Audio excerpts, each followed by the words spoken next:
Good evening from the Thomas and Mack Center at the University of Nevada, Las Vegas. I'm Chris Wallace of Fox News, and I welcome you to the third and final of the 2016 presidential debates between Secretary of State Hillary Clinton and Donald J. Trump. This debate is sponsored by the Commission on Presidential Debates. The commission has designed the format, 6 roughly 15-minute segments with 2-minute answers to the first question, then open discussion for the rest of each segment. Both campaigns have agreed to those rules. For the record, I decided the topics and the questions in each topic. None of those questions has been shared with the commission or the two candidates. The audience here in the hall has promised to remain silent. No cheers, boos, or other interruptions so we and you can focus on what the candidates have to say. No noise except right now, as we welcome the Democratic nominee for president, Secretary Clinton, and the Republican nominee for president, Mr. Trump.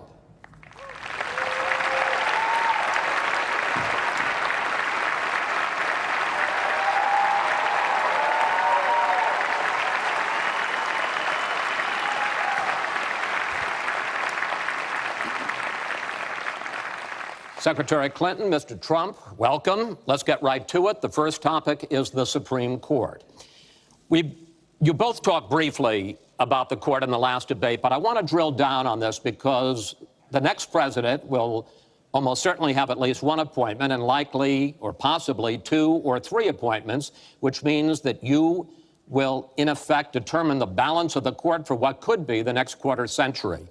First of all, where do you want to see the court take the country? And secondly, what's your view on how the Constitution should be interpreted? Do the founders' words mean what they say, or is it a living document to be applied flexibly according to changing circumstances? In this segment, Secretary Clinton, you go first. You have 2 minutes. Thank you very much, Chris, and thanks to UNLV for hosting us. You know, I think when we talk about the Supreme Court, it really raises the central issue in this election. Namely, what kind of country are we going to be? What kind of opportunities will we provide for our citizens? What kind of rights will Americans have? And I feel strongly that the Supreme Court needs to stand on the side of the American people, not on the side of the powerful, corporations, and the wealthy. For me, that means that we need a Supreme Court that will stand up on behalf of women's rights, on behalf of the rights of the LGBT community, that will stand up and say no to Citizens United, a decision that has undermined the election system in our country because of the way it permits dark, unaccountable money to come into our electoral system. I have major disagreements with my opponent about these issues and others that will be before the Supreme Court. But I feel that at this point in our country's history, it is important that we not reverse marriage equality, that we not reverse Roe v. Wade, that we stand up against Citizens United, we stand up for the rights of people in the workplace, that we stand up and basically say the Supreme Court should represent all of us. That's how I see the court, and the kind of people that I would be looking to nominate to the court would be in the great tradition of standing up to the powerful, standing up on behalf of our rights as Americans. And I look forward to having that opportunity. I would hope that the Senate would do its job and confirm the nominee that President Obama has sent to them. That's the way the Constitution fundamentally should operate. The president nominates, and then the Senate advises and consents or not, but they go forward with the process. Secretary Clinton, thank you. Mr. Trump, same question. Where do you want to see the court take the country, and how do you believe the Constitution should be interpreted? Well, first of all, it's great to be with you, and thank you, everybody. The Supreme Court, it's what it's all about. Our country is it's just so imperative that we have the right justices. Something happened recently where Justice Ginsburg made some very, very inappropriate statements toward me and toward a tremendous number of people, many, many millions of people that I represent. And she was forced to apologize, and apologize she did. But these were statements that should never, ever have been made. We need a Supreme Court that, in my opinion, is going to uphold the Second Amendment and all amendments, but the Second Amendment, which is under absolute siege. I believe if my opponent should win this race, which I truly don't think will happen, we will have a Second Amendment which will be a very, very small replica of what it is right now. But I feel that it's absolutely important that we uphold because of the fact that it is under such trauma. I feel that the justices that I am going to appoint, and I've named 20 of them, the justices that I'm going to appoint will be pro-life. They will have a conservative bent. They will be protecting the Second Amendment. They are great scholars in all cases, and they're people of tremendous respect. They will interpret the Constitution the way the founders wanted it interpreted, and I believe that's very, very important. I don't think we should have justices appointed that decide what they want to hear. It's all about the Constitution and so important, the Constitution the way it was meant to be. And those are the people that I will appoint. Mr. Trump, thank you. We now have about 10 minutes for an open discussion. I want to focus on two issues that, in fact, by the justices that you name, could end up changing the existing law of the land. First is one that you mentioned, Mr. Trump, and that is guns. Secretary Clinton, you said last year, and let me quote, "The Supreme Court is wrong on the Second Amendment." And now, in fact, in the 2008 Heller case, the court ruled that there is a constitutional right to bear arms, but a right that is reasonably limited. Those were the words of the judge, Antonin Scalia, who wrote the decision. What's wrong with that? Well, first of all, I support the Second Amendment. I lived in Arkansas for 18 wonderful years. I represented upstate New York. I understand and respect the tradition of gun ownership. It goes back to the founding of our country. But I also believe that there can be and must be reasonable regulation. Because I support the Second Amendment doesn't mean that I want people who shouldn't have guns to be able to threaten you, kill you or members of your family. And so when I think about what we need to do, we have 33,000 people a year who die from guns. I think we need comprehensive background checks, need to close the online loophole, close the gun show loophole. There's other matters that I think are sensible, that are the kind of reforms that would make a difference, that are not in any way conflicting with the Second Amendment. You mentioned the Heller decision, and what I was saying that you referenced, Chris, was that I disagreed with the way the court applied the Second Amendment in that case, because what the District of Columbia was trying to do was to protect toddlers from guns. And so they wanted people with guns to safely store them. And the court didn't accept that reasonable regulation, but they've accepted many others. So I see no conflict between saving people's lives and defending the Second Amendment. Let me bring Mr. Trump in here. The Bipartisan Open Debate Coalition got millions of votes on questions to ask here, and this was, in fact, one of the top questions that they got. How will you ensure the Second Amendment is protected? You just heard Secretary Clinton's answer. Does she persuade you that while you may disagree on regulation, that in fact she supports a Second Amendment right to bear arms? Well, the D.C. versus Heller decision was very strongly, and she was extremely angry about it. I watched. I mean, she was very, very angry when upheld. And Justice Scalia was so involved, and it was a well-crafted decision. But Hillary was extremely upset, extremely angry, and people that believe in the Second Amendment and believe in it very strongly were very upset with what she had to say. Well, let me bring in Secretary Clinton. Were you extremely upset? Well, I was upset because, unfortunately, dozens of toddlers injure themselves, even kill people with guns, because, unfortunately, not everyone who has loaded guns in their homes takes appropriate precautions. But there's no doubt that I respect the Second Amendment, that I also believe there's an individual right to bear arms. That is not in conflict with sensible common sense regulation. And, you know, look, I understand that Donald's been strongly supported by the NRA. The gun lobby's on his side. They're running millions of dollars of ads against me. And I regret that, because what I would like to see is for people to come together and say, of course, we're going to protect and defend the Second Amendment, but we're going to do it in a way that tries to save some of these 33,000 lives that we lose every year. Let me bring Mr. Trump back into that, because in fact, you oppose any limits on assault weapons, any limits on high-capacity magazines. You support a national right to carry law. Why, sir? Well, let me just tell you, before we go any further, in Chicago, which has the toughest gun laws in the United States, probably you could say by far, they have more gun violence than any other city. So we have the toughest laws, and you have tremendous gun violence. I am a very strong supporter of the Second Amendment, and I don't know if Hillary was saying it in a sarcastic manner, but I'm very proud to have the endorsement of the NRA, and it's the earliest endorsement they've ever given to anybody who ran for president. So I'm very honored by all of that.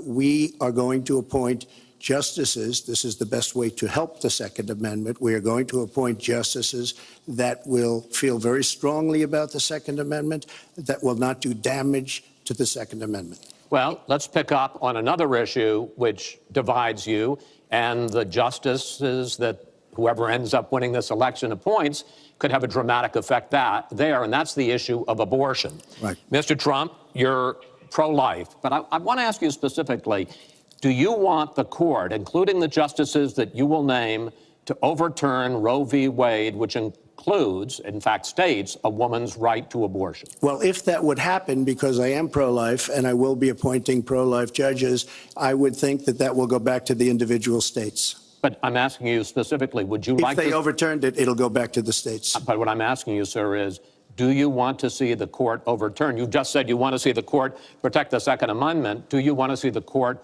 overturn Roe v. Wade? Well, if we put another 2 or perhaps 3 justices on, that's really what's going to be, that will happen.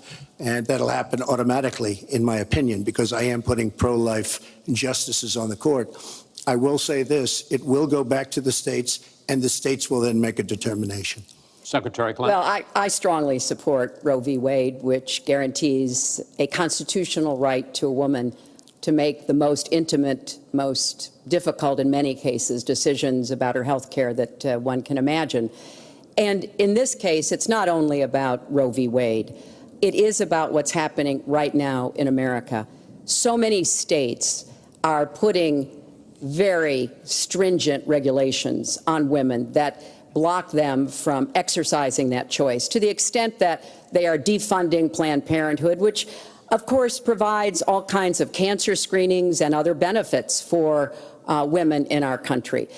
Donald has said he's in favor of defunding Planned Parenthood. He even supported shutting the government down to defund Planned Parenthood. I will defend Planned Parenthood. I will defend Roe v. Wade, and I will defend women's rights to make their own health care decisions. And we have come too far to have that turned back now. And indeed, he said women should be punished, that there should be some form of punishment for women who obtain abortions. And I could just not be more opposed to that kind of thinking. I'm going to give you a chance to respond, but I want to ask you, Secretary Clinton, I want to explore how far you believe the right to abortion goes. You have been quoted as saying that the fetus has no constitutional rights. You also voted against a ban on late-term partial birth abortions. Why? Because Roe v. Wade very clearly sets out that there can be regulations on abortion so long as the life and the health of the mother are taken into account. And when I voted as a senator, I did not think that that was the case. The kinds of cases that fall at the end of pregnancy are often the most heartbreaking, painful decisions for families to make. I have met with women who, toward the end of their pregnancy, get the worst news one could get, that their health is in jeopardy if they continue to carry to term, or that something terrible has happened or just been discovered about the pregnancy. I do not think the United States government should be stepping in and making those most personal of decisions. So you can regulate if you are doing so with the life and the health of the mother taken into account. Mr. Trump, your reaction, and particularly on this issue of late-term partial birth Well, abortion. I think it's terrible. If you go with what Hillary is saying, in the 9th month, you can take the baby and rip the baby out of the womb of the mother just prior to the birth of the baby. Now, you can say that that's okay, and Hillary can say that that's okay, but it's not okay with me. Because based on what she's saying and based on where she's going and where she's been, you can take the baby and rip the baby out of the womb in the 9th month on the final day. And that's not acceptable. Well, that is not what happens in these cases. And using that kind of scare rhetoric is just terribly unfortunate. You should meet with some of the women that I've met with, women I've known over the course of my life. This is one of the worst possible choices that any woman and her family has to make. And I do not believe the government should be making it. You know, I've had the great honor of traveling across the world on behalf of our country. I've been to countries where governments either forced women to have abortions like they used to do in China, or forced women to bear children like they used to do in Romania. And I can tell you the government has no business in the decisions that women make with their families in accordance with their faith, with medical advice, and I will stand up for that right. All right. But just briefly, I want to move on to another honestly, segment. Nobody has business doing what I just said, doing that as late as 1 or 2 or 3 or 4 days prior to birth. Nobody has that. All right. Let's move on to the subject of immigration. And there is almost no issue that separates the two of you more than the issue of immigration. Actually, there are a lot of issues that separate the two of you. Mr. Trump, you want to build a wall. Secretary Clinton, you have offered no specific plan for how you want to secure our southern border. Mr. Trump, you are calling for major deportations. Secretary Clinton, you say that within your first 100 days as president, you're going to offer a package that includes a pathway to citizenship. The question really is, why are you right and your opponent wrong? Mr. Trump, you go first in this segment. You have 2 minutes. Well, first of all, she wants to give amnesty, which is a disaster and very unfair to all of the people that are waiting in line for many, many years. We need strong borders. In the audience tonight, we have 4 mothers of, I mean, these are unbelievable people that I've gotten to know over a period of years whose children have been killed, brutally killed by people that came into the country illegally. You have thousands of mothers and fathers and relatives all over the country. They're coming in illegally. Drugs are pouring in through the border. We have no country if we have no border. Hillary wants to give amnesty. She wants to have open borders. The border secure, as you know, the Border Patrol agents, 16,500 plus ICE last week endorsed me. First time they've ever endorsed a candidate. It means their job is tougher, but they know what's going on. They know it better than anybody. They want strong borders. They feel we have to have strong borders. I was up in New Hampshire the other day. The biggest complaint they have, it's with all of the problems going on in the world, many of the problems caused by Hillary Clinton and by Barack Obama, all of the problems, their single biggest problem is heroin that pours across our southern borders, just pouring and destroying their youth. It's poisoning the blood of their youth and plenty of other people. We have to have strong borders. We have to keep the drugs out of our country. Right now, we're getting the drugs, they're getting the cash. We need strong borders. We need we cannot give amnesty. Now, I want to build the wall. We need the wall. The Border Patrol, ICE, they all want the wall. We stop the drugs. We shore up the border. One of my first acts will be to get all of the drug lords, all of the bad ones. We have some bad, bad people in this country that have to go out. We're going to get them out. We're going to secure the border. And once the border is secured, at a later date, we'll make a determination as to the rest. But we have some bad hombres here, and we're going to get them out. Mr. Trump, thank you. Same question to you, Secretary Clinton. Basically, why are you right and Mr. Trump is wrong? Well, as he was talking, I was thinking about a young girl I met here in Las Vegas, Carla, who was very worried that her parents might be deported because she was born in this country, but they were not. They work hard. They do everything they can to give her a good life. And you're right. I don't want to rip families apart. I don't want to be sending parents away from children.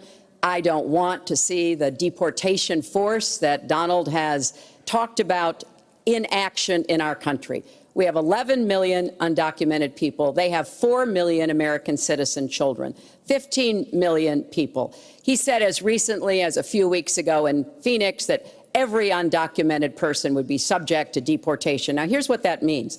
It means you would have to have a massive law enforcement presence, where law enforcement officers would be going school to school, home to home, business to business, rounding up people who are undocumented. And we would then have to put them on trains, on buses to get them out of our country. I think that is an idea that is not in keeping with who we are as a nation. I think it's an idea that would rip our country apart. I have been for border security for years. I voted for border security in the United States Senate. And my comprehensive immigration reform plan, of course, includes border security. But I want to put our resources where I think they're most needed, getting rid of any violent person, anybody who should be deported, we should deport them. When it comes to the wall that Donald talks about building, he went to Mexico. He had a meeting with the Mexican president, didn't even raise it. He choked, and then got into a Twitter war because the Mexican president said, we're not paying for that wall. So I think we are both a nation of immigrants and we are a nation of laws, and that we can act accordingly. And that's why I'm introducing comprehensive immigration reform within the first 100 days with a path to citizenship. Thank you, Secretary Clinton. I want to follow up. I think I should respond to that.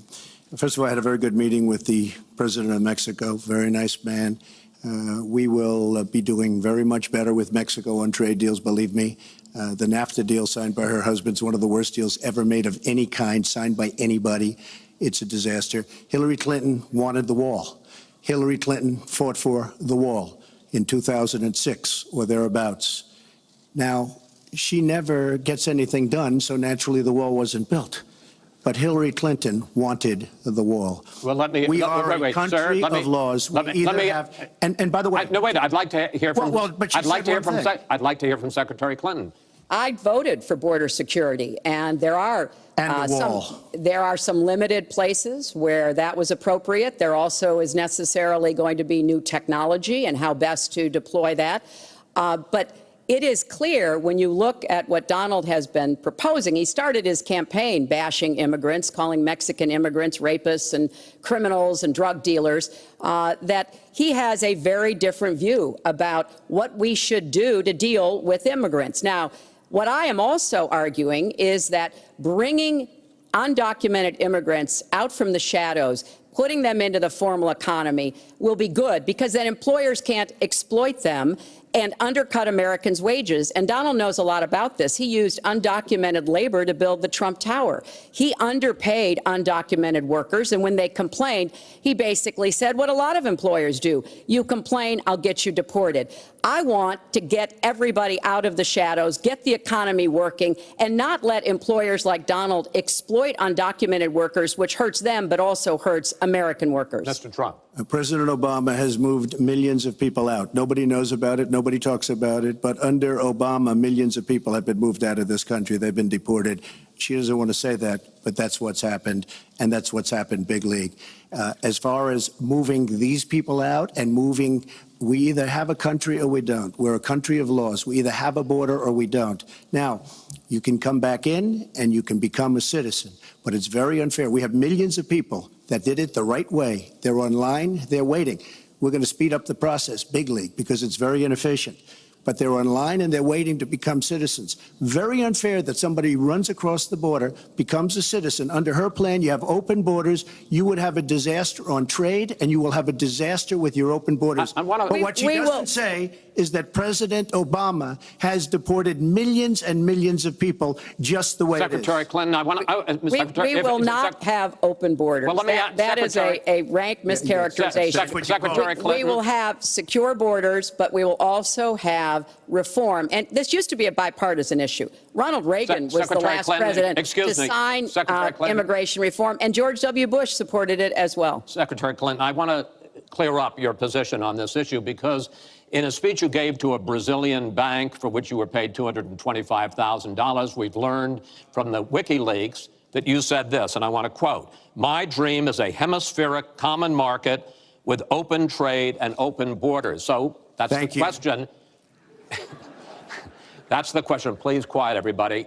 Is that your dream, open borders? Well, if you went on to read the rest of the sentence, I was talking about energy. You know, we trade more energy with our neighbors than we trade with the rest of the world combined. And I do want us to have an electric grid, an energy system that crosses borders. I think that would be a great benefit to us. But you are very clearly quoting from WikiLeaks. And what's really important about WikiLeaks is that the Russian government has engaged in espionage against Americans. They have hacked American websites, American accounts of private people, of institutions. Then they have given that information to WikiLeaks for the purpose of putting it on the internet.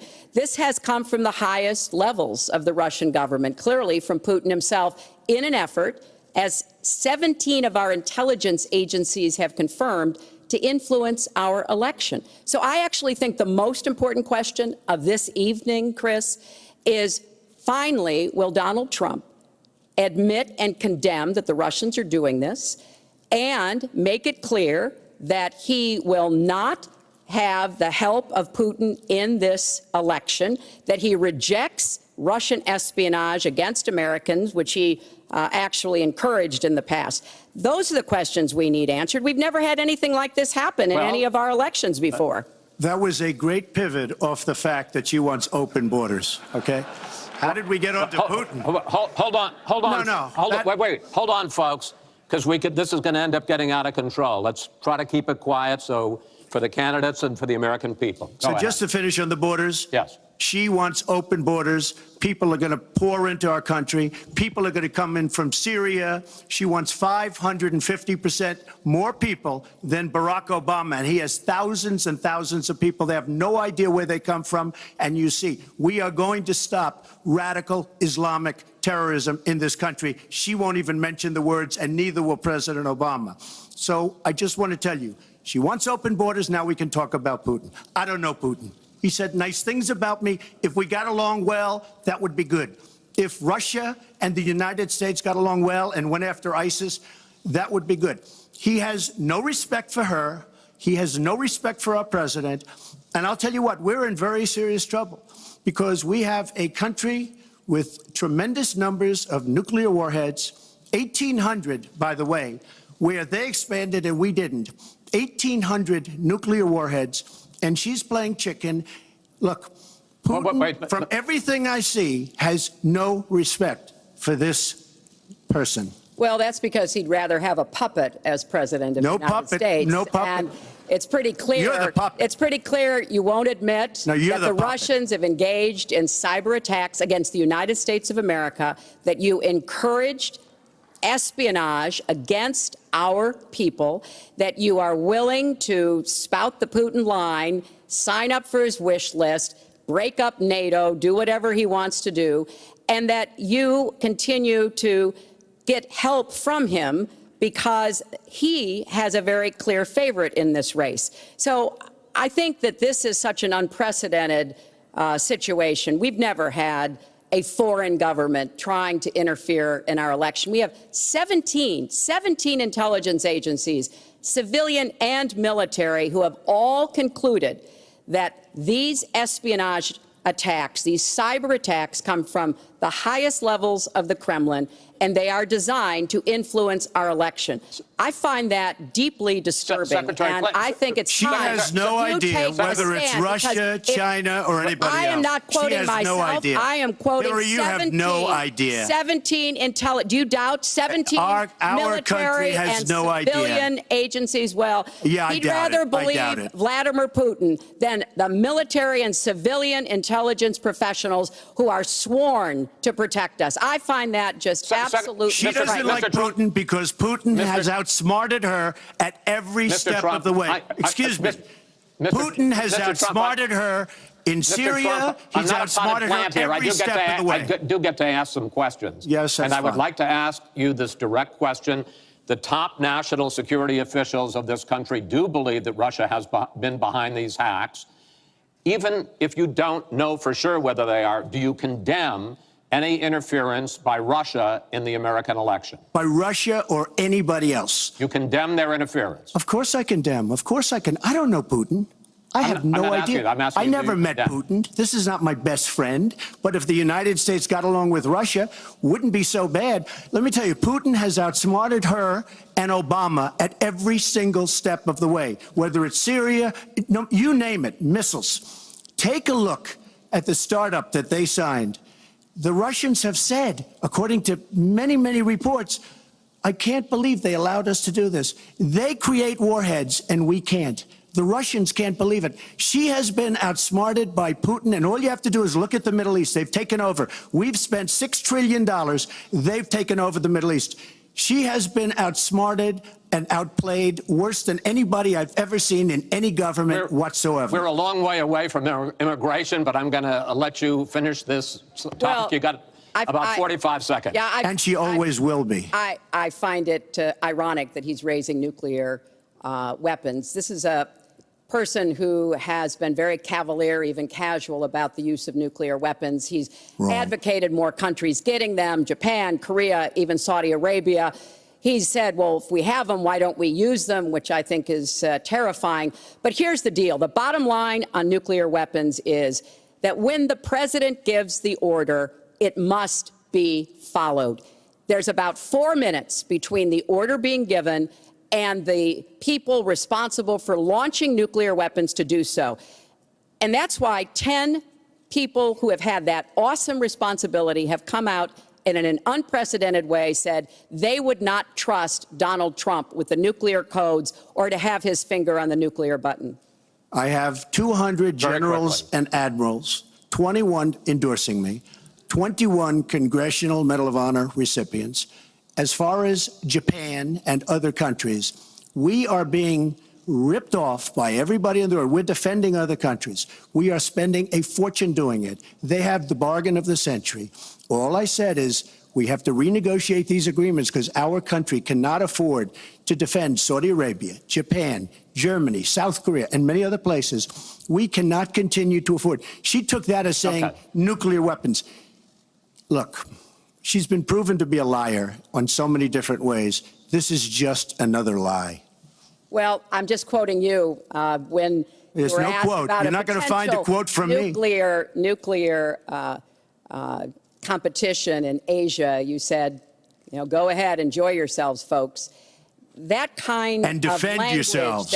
And defend yourselves. States I didn't say nuclear. And defend yourself. The United States has kept the peace through our alliances. Donald wants to tear up our alliances. I think it makes the world safer, and frankly, it makes the United States safer. I would work with our allies in Asia, in Europe, in the Middle East, and elsewhere. That's the only way we're going to be able to keep the peace. We are going to move on to the next topic, which is the economy, and I hope we handle that as well as we did immigration. You also have very different ideas about how to get the economy growing faster. Secretary Clinton, in your plan, government plays a big role. You see more government spending, more entitlements, more tax credits, more tax penalties.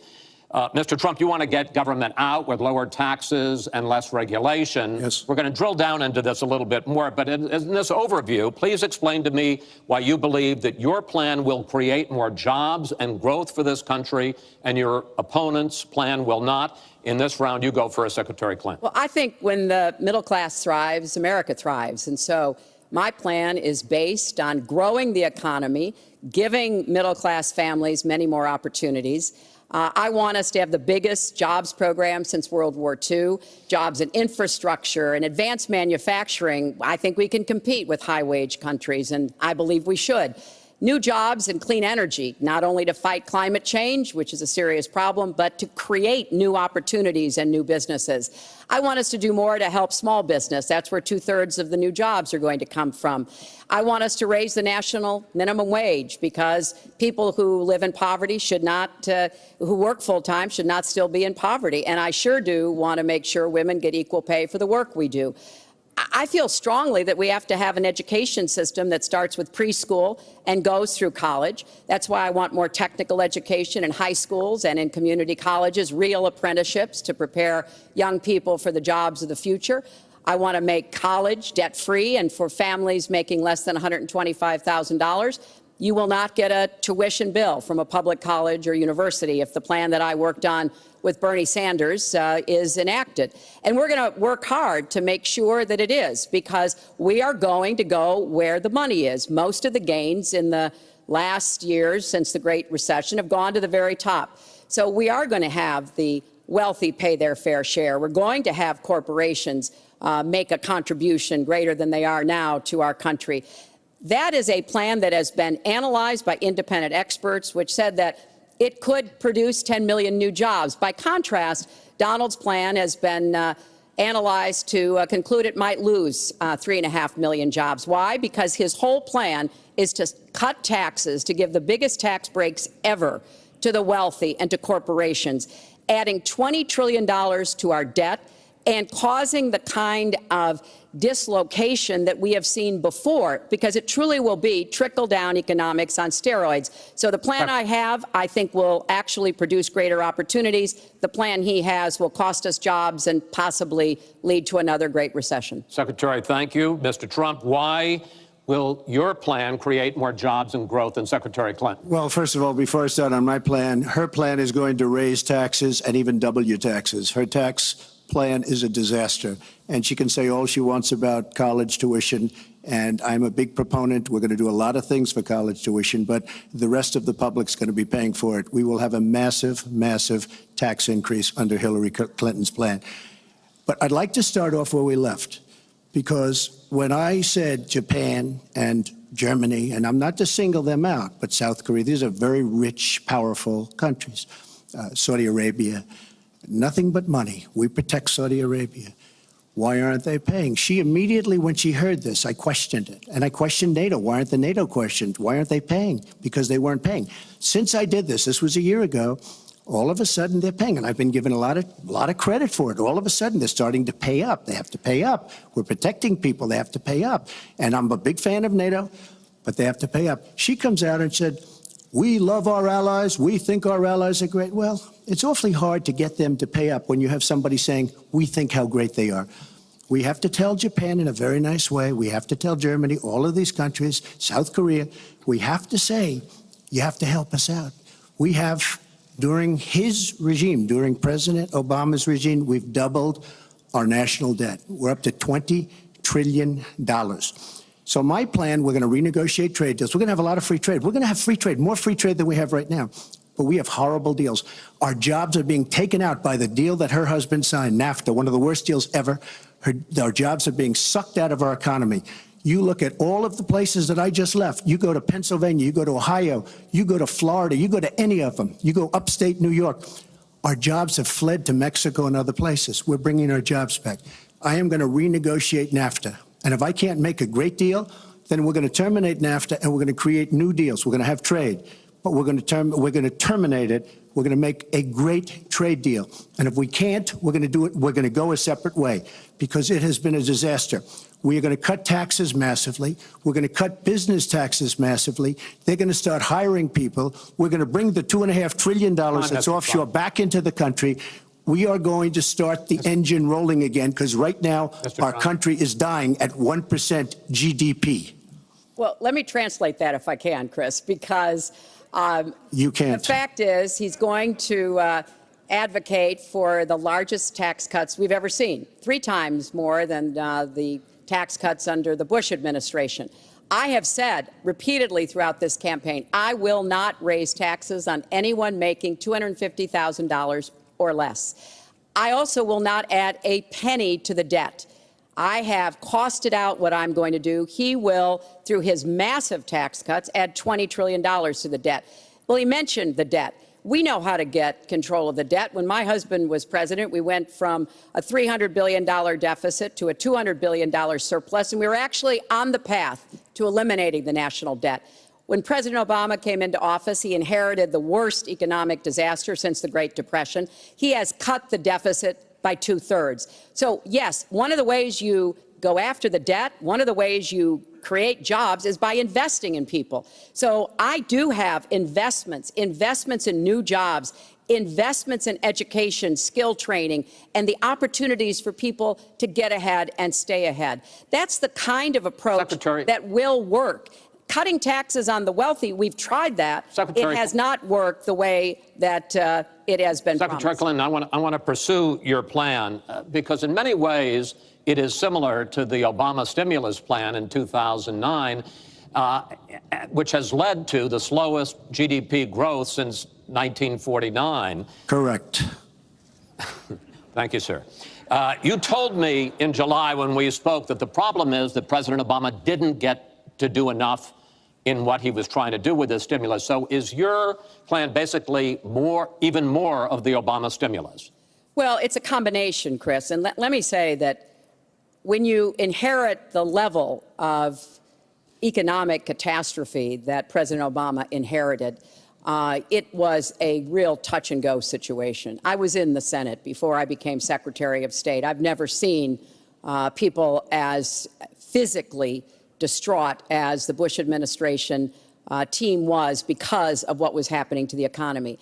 I personally believe that the steps that President Obama took saved the economy. He doesn't get the credit he deserves for taking some very hard positions. But it was a terrible recession. So now we've dug ourselves out of it. We're standing, but we're not yet running. So what I am proposing is that we invest from the middle out and the ground up, not the top down. That is not going to work. That's why what I have put forward doesn't add a penny to the debt, but it is the kind of approach that will enable more people to take those new jobs, higher paying jobs. We're beginning to see some increase in incomes, and we certainly have had a long string of increasing jobs. We've got to do more to get the whole economy moving, and that's what I believe I will be able to do. Mr. Trump, even conservative economists who have looked at your plan say that the numbers don't add up, that your idea, and you've talked about 25 million jobs created, 4% over a 10-year period growth, is unrealistic. And they say, you talk a lot about growing the energy industry, they say with oil prices as low as they are right now, that's unrealistic as well. Your response? So I just left some high representatives of India. They're growing at 8%. China is growing at 7%, and that for them is a catastrophically low number. We are growing. Our last report came out, and it's right around the 1% level, and I think it's going down. Last week, as you know, at the end of last week, they came out with an anemic jobs report, a terrible jobs report. In fact, I said, is that the last jobs report before the election? Because if it is, I should win easily. It was so bad. The report was so bad. Look, our country is stagnant. We've lost our jobs. We've lost our businesses. We're not making things anymore, relatively speaking. Our product is pouring in from China, pouring in from Vietnam, pouring in from all over the world. I've visited so many communities. This has been such an incredible education for me, Chris. I've gotten to know so many. I've developed so many friends over the last year, and they cry when they see what's happened. I passed factories that were thriving 20, 25 years ago, and because of the bill that her husband signed and she blessed 100%, it is just horrible what's happened to these people in these communities. Now, she can say that her husband did well, but boy, did they suffer as NAFTA kicked in, because it didn't really kick in very much, but it kicked in after they left. Boy, did they suffer. That was one of the worst things that's ever been signed by our country. Now she wants to sign Trans-Pacific Partnership, and she wants it. She lied when she said she didn't call it the gold standard in one of the debates. She totally lied. She did call it the gold standard, and they actually fact-checked, and they said I was right. I was so honored. I want to give you a chance to briefly speak to that, and then I want to pivot to 1/6 of the economy, which is Obamacare. But go ahead, briefly. First, let me say, number one, when I saw the final agreement for TPP, I said I was against it. It didn't meet my tests. I've had the same tests. Does it create jobs, raise incomes, and further our national security? I'm against it now. I'll be against it after the election. I'll be against it when I'm president. There's only one of us on this stage who's actually shipped jobs to Mexico, because that's Donald. He's shipped jobs to 12 countries, including Mexico. But he mentioned China. And, you know, one of the biggest problems we have with China is the illegal dumping of steel and aluminum into our markets. I have fought against that. As a senator, I've stood up against it as Secretary of State. Donald has bought Chinese steel and aluminum. In fact, the Trump hotel right here in Las Vegas was made with Chinese steel. So he goes around with crocodile tears about how terrible it is, but he has given jobs to Chinese steel workers, not American steel workers. Mr. Trump? That's the kind of approach that is just not going to work. We're going to pull the country together. We're going to have trade agreements that we enforce. That's why I'm going to have a trade prosecutor for the first time in history. And we're going to enforce those agreements. And we're going to look for businesses to help us by buying American products. Go ahead, I Mr. ask Trump. a simple question. She's been doing this for 30 years. Why the hell didn't you do it over the last 15, 20 years? You were very much involved. Excuse me. My turn. You were very much involved in every aspect of this country. Very much. And you do have experience. I'd say the one thing you have over me is experience, but it's bad experience because what you've done has turned out badly. For 30 years, you've been in a position to help. And if you say that I use steel or I use something else, I make it impossible for me to do that. I wouldn't mind. The problem is you talk, but you don't get anything done, Hillary. You don't. Just like when you ran the State Department, $6 billion was missing. How do you miss $6 billion? You ran the State Department. $6 billion was either stolen, they don't know. It's gone. $6 billion. If you become president, this country is going to be in some mess, believe me. Well, first of all, what he just said about the State Department is not only untrue, it's been debunked numerous times. But I think it's really an important issue. He raised the 30 years of experience. So let me just talk briefly about that. You know, back in the 1970s, I worked for the Children's Defense Fund, and I was taking on discrimination against African-American kids in schools. He was getting sued by the Justice Department for racial discrimination in his apartment buildings. In the 1980s, I was working to reform the schools in Arkansas. He was borrowing $14 million from his father to start his businesses. In the 1990s, I went to Beijing, and I said women's rights are human rights. He insulted a former Miss Universe, Alicia Machado, called her an eating machine. And on the day when I was in the Situation Room, monitoring the raid that brought Osama bin Laden to justice, he was hosting the Celebrity Apprentice. So I'm happy to compare my 30 years of experience, what I've done for this country, trying to help in every way I could, especially kids and families, get ahead and stay ahead, with your 30 years, and I'll let the American people make that decision. Well, I think I did a much better job. I built a massive company, a great company, some of the greatest assets anywhere in the world. Worth many, many billions of dollars. I started with a $1 million loan. I agree with that. It's a $1 million loan, but I built a phenomenal company. And if we could run our country the way I've run my company, we would have a country that you would be so proud of. You would even be proud of it. And frankly, when you look at her real record, take a look at Syria, take a look at the migration, take a look at Libya, take a look at Iraq. She gave us ISIS because her and Obama created this huge vacuum. And a small group came out of that huge vacuum because we should have never been in Iraq, but once we were there, we should have never got out the way they wanted to get out. She gave us ISIS as sure as you are sitting there. And what happened is now ISIS is in 32 countries. And now I listen how she's going to get rid of ISIS. She's going to get rid of nobody. All right, we are going to get to foreign hotspots in a few moments, but the next segment is fitness to be president of the United States. Mr. Trump, at the last debate, you said your talk about grabbing women was just that, talk, and that you'd never actually done it. And since then, as we all know, 9 women have come forward and said that you either groped them or kissed them without their consent. Why would so many different women from so many different circumstances over so many different years, why would they all in this last couple of weeks make up, you deny this, why would they all make up these stories? And since this is a question for both of you, Secretary Clinton, Mr. Trump says what your husband did and that you defended was even worse. Mr. Trump, you go first. Well, first of all, those stories have been largely debunked. Those people, I don't know those people. I have a feeling how they came. I believe it was her campaign that did it. Just like if you look at what came out today on the clips, where I was wondering what happened with my rally in Chicago and other rallies where we had such violence. She's the one in Obama that caused the violence. They hired people, they paid them $1,500, and they're on tape saying, be violent, cause fights, do bad things. I would say the only way, because those stories are all totally false, I have to say that. And I didn't even apologize to my wife, who's sitting right here, because I didn't do anything.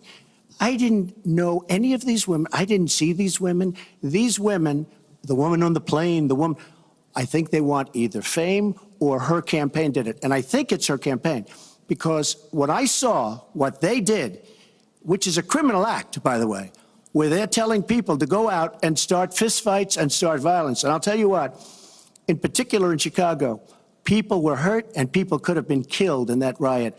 And that was now all on tape, started by her. I believe, Chris, that she got these people to step forward. If it wasn't, they get their 10 minutes of fame. But they were all totally, it was all fiction. It was lies and it was fiction. Well, Secretary Clinton. At the last debate, we heard Donald talking about what he did to women. And after that, a number of women have come forward saying that's exactly what he did to them. Now, what was his response? Well, he held a number of big rallies where he said that he could not possibly have done those things to those women because they were not attractive enough for them to be assaulted. I did not say that. In fact, he went on to say... Her 2 minutes, sir, her 2 minutes. But did not say that. It's her 2 minutes. He went on to say, look at her. I don't think so. About another woman, he said, that wouldn't be my first choice. He attacked the woman reporter writing the story, called her disgusting, as he has called a number of women during this campaign. You know, Donald thinks belittling women makes him bigger. He goes after their dignity, their self-worth, and I don't think there is a woman anywhere who doesn't know what that feels like. So we now know what Donald thinks and what he says and how he acts toward women. That's who Donald is. I think it's really up to all of us to demonstrate who we are and who our country is, and to stand up and be very clear about what we expect from our next president, how we want to bring our country together, where we don't want to have the kind of pitting of people one against the other, where instead we celebrate our diversity, we lift people up, and we make our country even greater. America is great because America is good. And it really is up to all of us to make that true now and in the future, and particularly for our children and our grandchildren. Mr. Trump. Nobody has more respect for women than I do. Nobody. Nobody has more respect. Please, everybody. And frankly, those stories have been largely debunked. And I really want to just talk about something slightly different. She mentions this, which is all fiction, all fictionalized, probably or possibly started by her and her very sleazy campaign. But I will tell you, what isn't fictionalized are her emails, where she destroyed 33,000 emails criminally, after getting a subpoena from the United States Congress. What happened to the FBI? I don't know. We have a great general, 4-star general, today, you read it in all the papers, going to potentially serve 5 years in jail for lying to the FBI. One lie. She's lied hundreds of times to the people, to Congress, and to the FBI. He's going to probably go to jail. This is a 4-star general, and she gets away with it, and she can run for the presidency of the United States. That's really what you should be talking about, not fiction, where somebody wants fame or where they come out of her crooked campaign. Secretary Clinton. Well, every time Donald is pushed on something which is obviously uncomfortable, like what these women are saying, he immediately goes to denying responsibility. And it's not just about women. he never apologizes or says he's sorry for anything. So we know what he has said and what he's done to women. But he also went after a disabled reporter, mocked and mimicked him on national television. He went after Mr. and Mrs. Khan, the parents of a young man who died serving our country, a Gold Star family, because of their religion. He went after John McCain, a prisoner of war, said he prefers people who aren't captured. He went after a federal judge, born in Indiana, but who Donald said couldn't be trusted to try the fraud and racketeering case against Trump University because his parents were Mexican. So it's not one thing. This is a pattern of divisiveness, of a very dark and in many ways dangerous vision of our country, where he incites violence, where he applauds people who are pushing and pulling and punching at his rallies.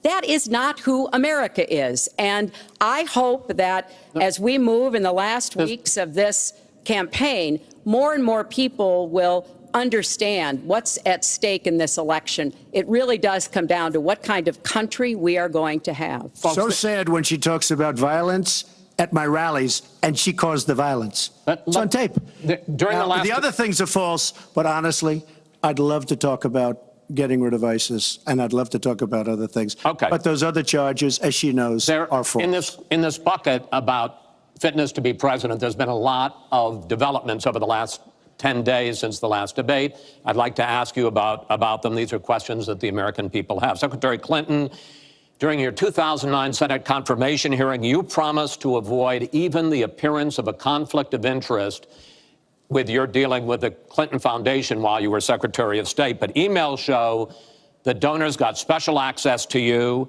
Those seeking grants for Haiti relief were considered separately from non-donors, and some of those donors got government contracts, taxpayer money. Can you really say that you kept your pledge to that Senate committee? And why isn't what happened and what went on between you and the Clinton Foundation, why isn't it what Mr. Trump calls pay to play? Well, everything I did as Secretary of State was in furtherance of our country's interests and our values. The State Department has said that. I think that's been proven. But I am happy. In fact, I'm thrilled to talk about the Clinton Foundation because it is a world-renowned charity. And I am so proud of the work that it does. You know, I could talk for the rest of the debate. I know I don't have the time to do that.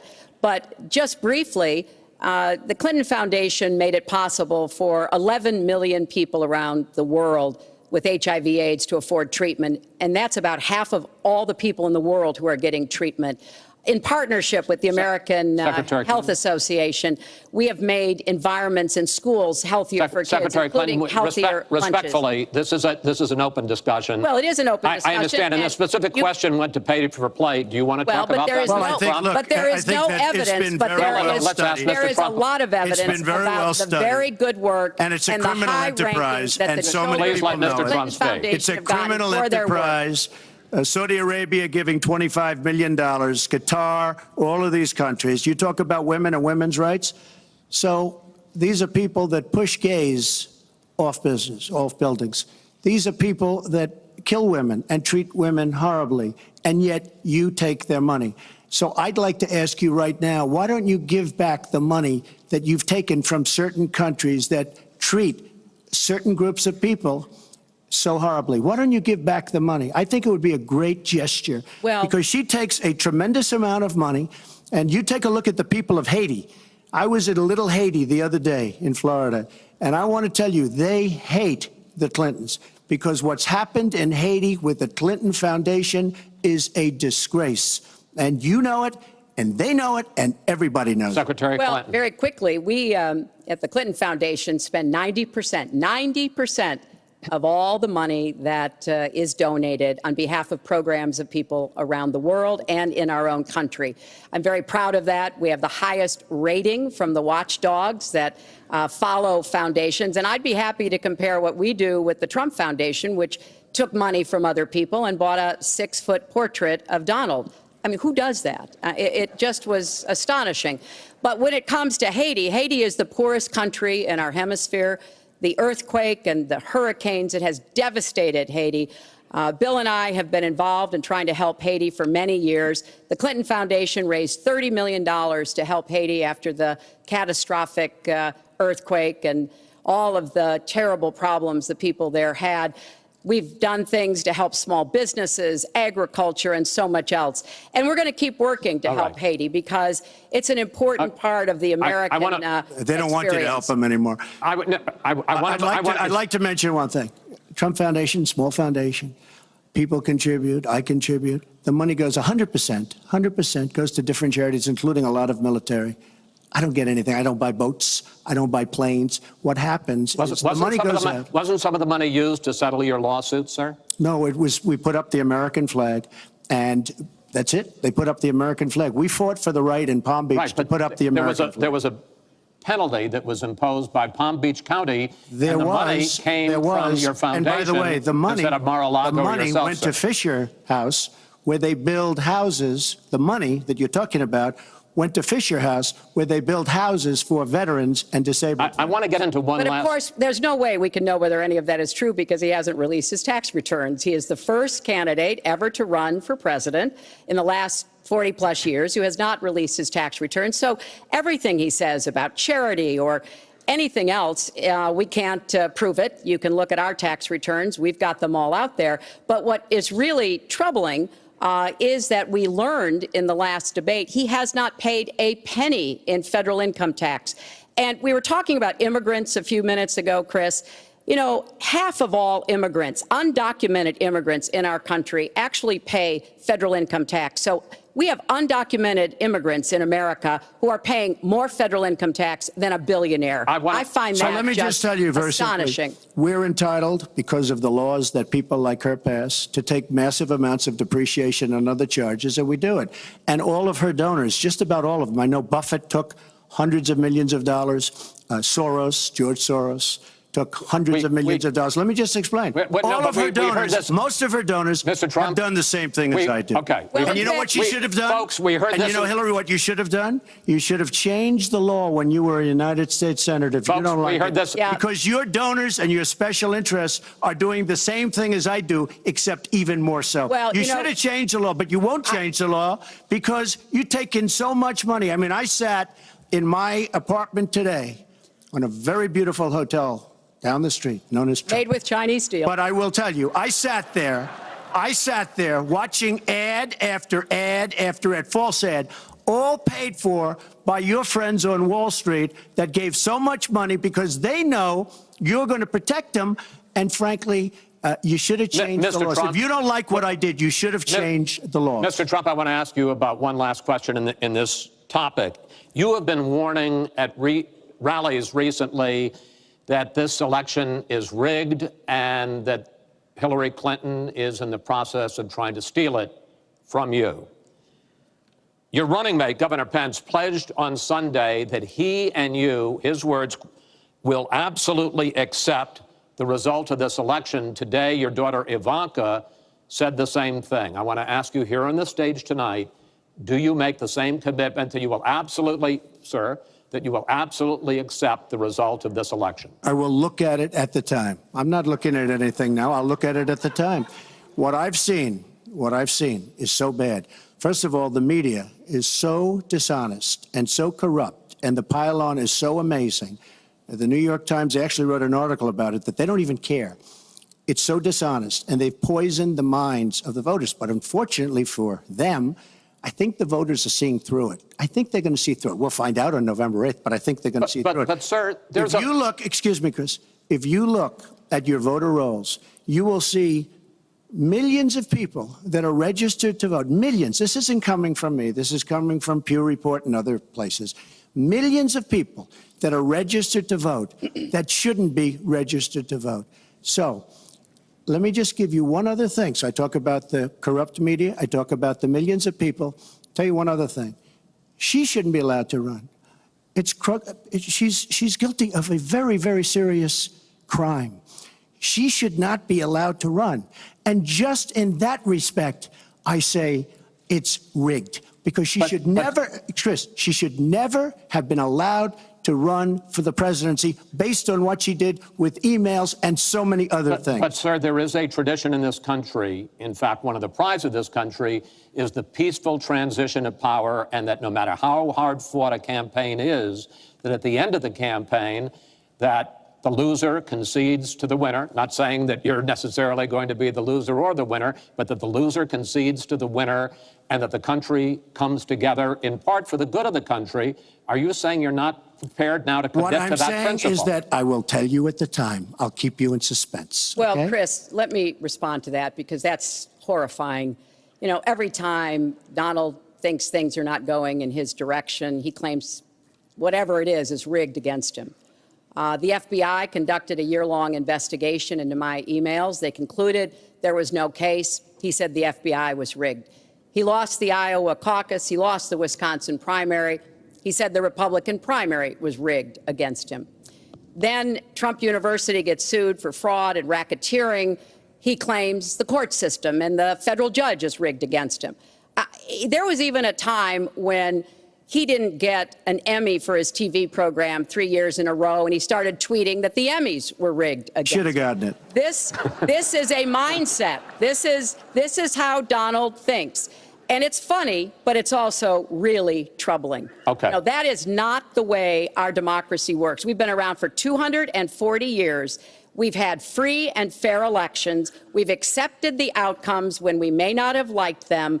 And that is what must be expected of anyone standing on a debate stage during a general election. You know, President Obama said the other day, when you're whining before the game is even finished, it just shows you're not up to doing the job. And let's be clear about what he is saying and what that means. He is denigrating, he's talking down our democracy. And I, for one, am appalled that somebody who is the nominee of one of our two major parties would take that kind of position. I think what the FBI did and what the Department of Justice did, including meeting with her husband, the Attorney General, on the back of an airplane on the tarmac in Arizona, I think it's disgraceful. I think it's a disgrace. All right. I think we've never had a situation so bad. Hold on, folks. This doesn't do any good for anyone. Let's please continue the debate, and let's move on to the subject of foreign hotspots.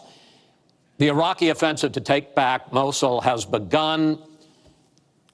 If they are successful in pushing ISIS out of that city and out of all of Iraq, the question then becomes, what happens the day after? And that's something that whoever of you ends up as president is going to have to confront. Will you put U.S. troops into that vacuum to make sure that ISIS doesn't come back or isn't replaced by something even worse? Secretary Clinton, you go first in this segment. You have 2 minutes. Well, I am encouraged that there is an effort led by the Iraqi army, supported by Kurdish forces, and also given the help and advice from the number of special forces and other Americans on the ground. But I will not support putting American soldiers into Iraq as an occupying force. I don't think that is in our interests, and I don't think that would be smart to do. In fact, Chris, I think that would be a big red flag waving for ISIS to reconstitute itself. The goal here is to take back Mosul. It's going to be a hard fight. I've got no illusions about that. And then continue to press into Syria to begin to take back and move on Raqqa, which is the ISIS headquarters. I am hopeful that the hard work that American military advisors have done will pay off, and that we will see a really successful military operation. But we know we've got lots of work to do. Syria will remain a hotbed of terrorism as long as the civil war, aided and abetted by the Iranians and the Russians, continue. So I have said, look, we need to keep our eye on ISIS. That's why I want to have an intelligence surge that protects us here at home, why we have to go after them from the air, on the ground, online, why we have to make sure here at home we don't let terrorists buy weapons. If you're too dangerous to fly, you're too dangerous to buy a gun. And I'm going to continue to push for a no-fly zone and safe havens within Syria, not only to help protect the Syrians and prevent the constant outflow of refugees, but to frankly gain some leverage on both the Syrian government and the Russians so that perhaps we can have the kind of serious negotiation necessary to bring the conflict to an end and go forward on a political track. Mr. Trump, same question. If we are able to push ISIS out of Mosul and out of Iraq, would you be willing to put U.S. troops in there to prevent their return or something else? Let me tell you, Mosul's so sad. We had Mosul. But when she left, when she took everybody out, we lost Mosul. Now we're fighting again to get Mosul. The problem with Mosul and what they wanted to do is they wanted to get the leaders of ISIS who they felt were in Mosul. About 3 months ago, I started reading that they want to get the leaders and they're going to attack Mosul. Whatever happened to the element of surprise? Okay? We announced we're going after Mosul. I've been reading about going after Mosul now for about, how long is it, Hillary? 3 months? These people have all left. They've all left. The element of surprise. Douglas, MacArthur, George Patton spinning in their graves when they see the stupidity of our country. So we're now fighting for Mosul that we had. All she had to do is stay there. Now we're going in to get it. But you know who the big winner in Mosul is going to be after we eventually get it? And the only reason they did it is because she's running for the office of president. And they want to look tough. They want to look good. He violated the red line in the sand, and he made so many mistakes, made all mistakes. That's why we have the Great Migration. But she wanted to look good for the election, so they're going in. But who's going to get Mosul, really? We'll take Mosul eventually. By the way, if you look at what's happening, much tougher than they thought. Much, much tougher, much more dangerous, going to be more deaths than they thought. But the leaders that we wanted to get are all gone because they're smart. They say, what do we need this for? So Mosul is going to be a wonderful thing, and Iran should write us a letter of thank you, just like the really stupid, the stupidest deal of all time, a deal that's going to give Iran absolutely nuclear weapons. Iran should write us yet another letter saying thank you very much, because Iran, as I said many years ago, Iran is taking over Iraq, something they've wanted to do forever, but we've made it so easy for them. So we're now going to take Mosul, and you know who's going to be the beneficiary? Iran. Boy, are they making, I mean, they are outsmarting. Look, you're not there. You might be involved in that decision, but you were there when you took everybody out of Mosul and out of Iraq.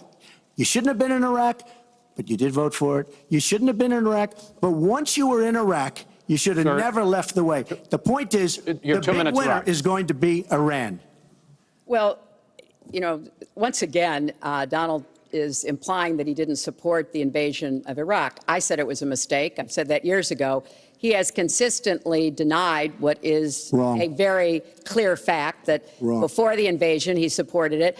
And, you know, I just want everybody to go Google it. Google Donald Trump, Iraq, and you will see the dozens of sources which verify that he was for the invasion of Iraq. And you can actually hear the audio of him saying that. Now, why does that matter?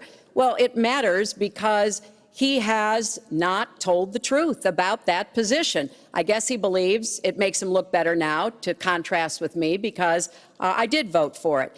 But what's really important here is to understand all the interplay. Mosul is a Sunni city. Mosul is on the border of Syria. And yes, we do need to go after Baghdadi, and just like we went after bin Laden while you were doing Celebrity Apprentice, and we brought him to justice. We need to go after the leadership, but we need to get rid of them, get rid of their fighters. They're estimated several thousand fighters in Mosul. They've been digging underground. They've been prepared to defend. It's going to be tough fighting, but I think we can take back Mosul, and then we can move on into Syria and take back Raqqa.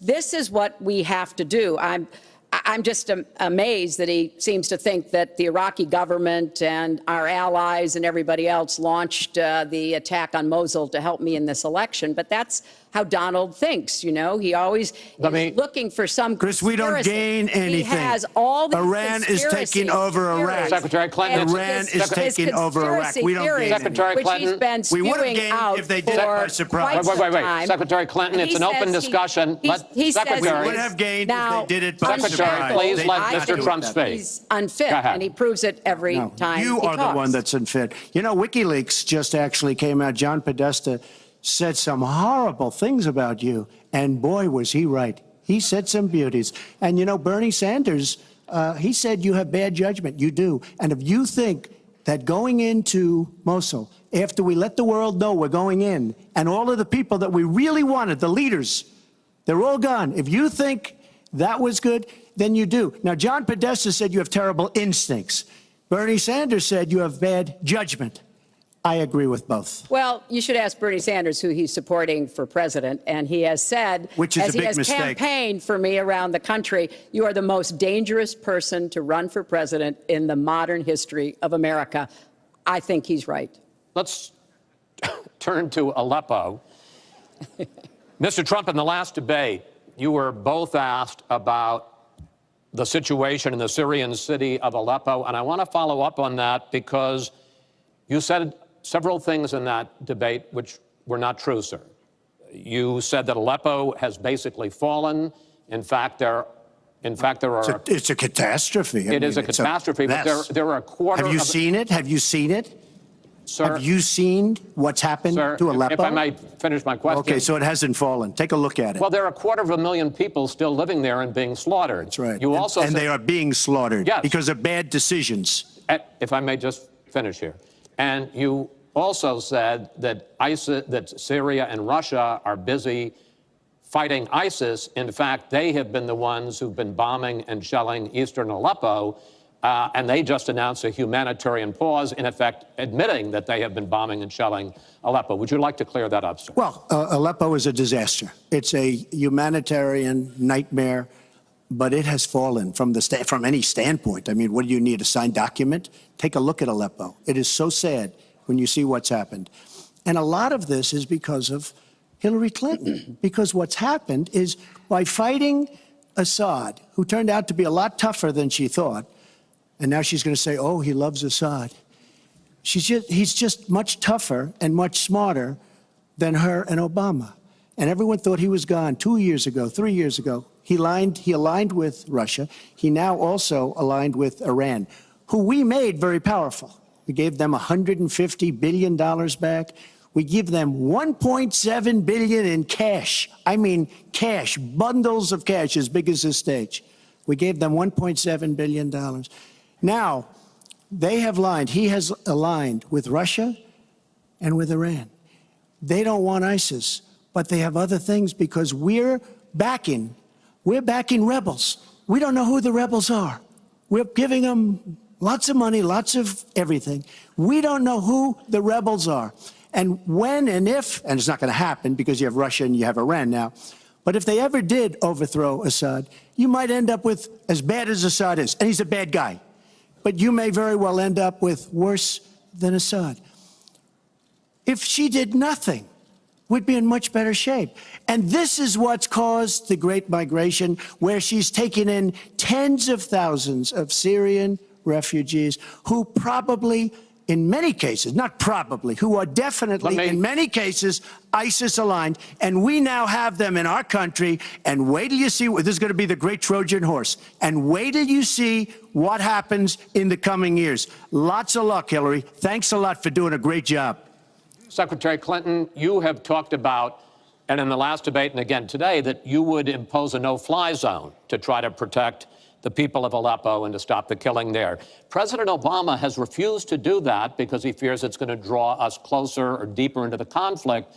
And General Joseph Dunford, the chairman of the Joint Chiefs of Staff, says, you impose a no-fly zone, chances are you're going to get into a war, his words, with Syria and Russia. So the question I have is, if you impose a no-fly zone, first of all, how do you respond to their concerns? Secondly, if you impose a no-fly zone and a Russian plane violates that, does President Clinton shoot that plane down? Well, Chris, first of all, I think a no-fly zone could save lives and could hasten the end of the conflict. I am well aware of the really legitimate concerns that you have expressed from both the president and the general. This would not be done just on the first day. This would take a lot of negotiation. It would also take making it clear to the Russians and the Syrians that our purpose here was to provide safe zones on the ground. We've had millions of people leave Syria, and those millions of people inside Syria who've been dislocated. So I think we could strike a deal and make it very clear to the Russians and the Syrians that this was something that we believed was in the best interests of the people on the ground in Syria. It would help us with our fight against ISIS. But I want to respond to what Donald said about refugees. He's made these claims repeatedly. I am not going to let anyone into this country who is not vetted, who we do not have confidence in, but I am not going to slam the door on women and children. That picture of that little 4-year-old boy in Aleppo with the blood coming down his face while he sat in an ambulance is haunting. And so we are going to do very careful, thorough vetting. That does not solve our internal challenges with ISIS and our need to stop radicalization, to work with American Muslim communities who are on the front lines to identify and prevent attacks. In fact, the killer of the dozens of people at the nightclub in Orlando, the Pulse nightclub, was born in Queens, the same place Donald was born. So let's be clear about what the threat is and how we are best going to be able to meet it. And yes, some of that threat emanates from over in Syria and Iraq, and we've got to keep fighting, and I will defeat ISIS. And some of it is we have to up our game and be much smarter here Folks, at home. I want to get into our final segment. But I just have to, it's so quick. ridiculous she will defeat ISIS. We should have never let ISIS happen in the first place. And right now they're in 32 countries. Okay. You should have never. Wait 1 second. They had a ceasefire 3 weeks ago. A ceasefire, United States, Russia, Syria. And during the ceasefire, Russia took over vast swatches of land. And then they said, we don't want the ceasefire anymore. We are so outplayed on missiles, on ceasefires. They are outplayed. Now, she wasn't there. I assume she had nothing to do with it. But our country is so outplayed by Putin and Assad and, by the way, and by Iran. Nobody can believe how stupid our leadership is. Mr. Trump, Secretary Clinton, no, we need to move on to our final segment, and that is the national debt, which has not been discussed until tonight. Our national debt as a share of the economy, our GDP, is now 77%. That's the highest since just after World War II. But the nonpartisan Committee for a Responsible Federal Budget says, Secretary Clinton, under your plan, debt would rise to 86% of GDP over the next 10 years. Mr. Trump, under your plan, they say it would rise to 105% of GDP over the next 10 years. Question is, why are both of you ignoring this problem? Mr. Trump, you go first. Well, I say they're wrong because I'm going to create tremendous jobs. And we're bringing GDP from really 1%, which is what it is now. And if she got in, it'll be less than 0. But we're bringing it from 1% up to 4%. And I actually think we can go higher than 4%. I think you can go to 5 or 6%. And if we do, you don't have to bother asking your question because we have a tremendous machine. We will have created a tremendous economic machine once again. To do that, we're taking back jobs. We're not going to let our companies be raided by other countries where we lose all our jobs. We don't make our product anymore. It's very sad. But I'm going to create the kind of a country that we were from the standpoint of industry. We used to be there. We've given it up. We've become very, very sloppy. We've had people that are political hacks making the biggest deals in the world, bigger than companies. You take these big companies, these trade deals are far bigger than these companies. And yet we don't use our great leaders, many of whom back me and many of whom back Hillary, I must say. But we don't use those people. Those are the people, these are the greatest negotiators in the world. We have the greatest business people in the world. We have to use them to negotiate our trade deals. We use political hacks. We use people that get the position because they made a campaign contribution. And they're dealing with China and people that are very much smarter than they are. So we have to use our great people. But with that being said, we will create an economic machine, the likes of which we haven't seen in many decades. And people, Chris, will again go back to work, and they'll make a lot of money, and we'll have companies that will grow and expand and start from new. Secretary Clinton. Well, first, when I hear Donald talk like that and know that his slogan is "Make America Great Again," I wonder when he thought America was great. And before he rushes and says, before you and President Obama were there, I think it's important to recognize that he has been criticizing our government for decades. Back in 1987, he took out a $100,000 ad in the New York Times during the time when President Reagan was president, and basically said exactly what he just said now, that we were the laughing stock of the world. He was criticizing President Reagan.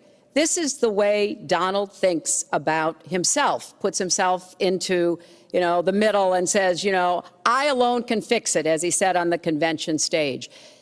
But if you look at the debt, which is the issue you asked about, Chris, I pay for everything I'm proposing. I do not add a penny to the national debt. I take that very seriously because I do think it's one of the issues we've got to come to grips with.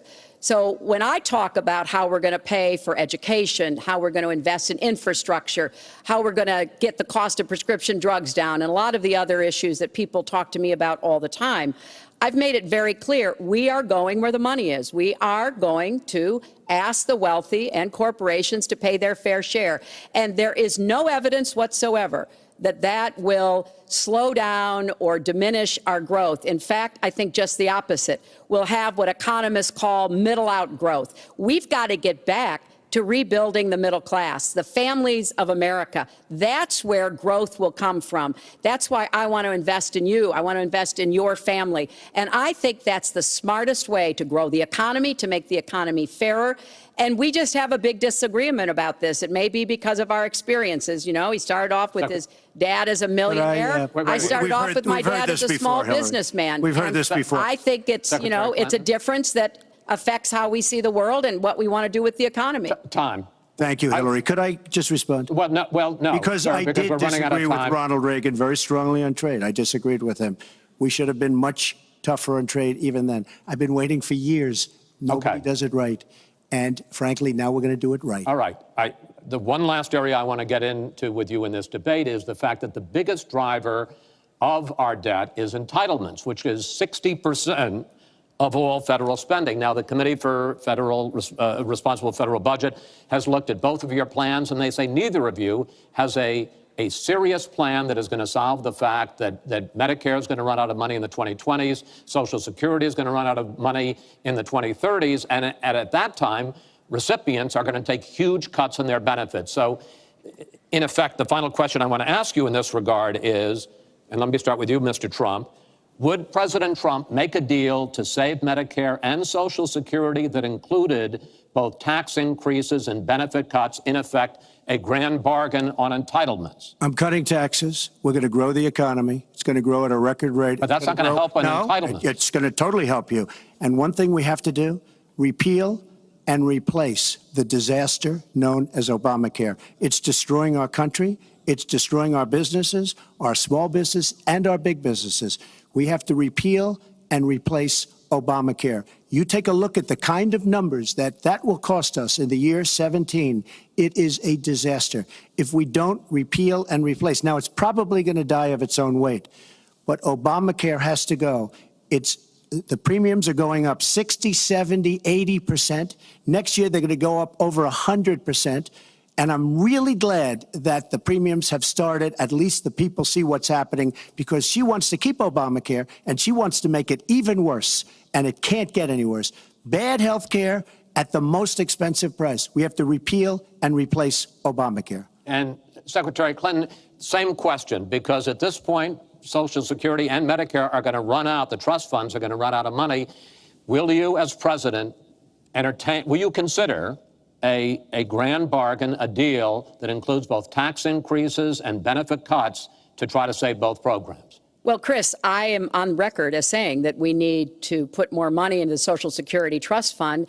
That's part of my commitment to raise taxes on the wealthy. My Social Security payroll contribution will go up, as will Donald's, assuming he can't figure out how to get out of it. But what we want to do is to replenish the Social Security Trust Fund by making sure that we have sufficient resources. And that will come from either raising the cap and or finding other ways to get more money into it. I will not cut benefits. I want to enhance benefits for low-income workers and for women who have been disadvantaged by the current Social Security system. But what Donald is proposing with these massive tax cuts will result in a $20 trillion additional national debt. That will have dire consequences for Social Security and Medicare. And I'll say something about the Affordable Care Act, which he wants to repeal. The Affordable Care Act extended the solvency of the Medicare Trust Fund. So if he repeals it, our Medicare problem gets worse. What we need to do is go after the long-term health care drivers. We've got to get costs down, increase value, emphasize wellness. I have a plan for doing that, and I think that we will be able to get entitlement spending under control with more resources and smarter decisions. This is the final time, probably to both of your delight, that you're going to be on the stage together in this campaign.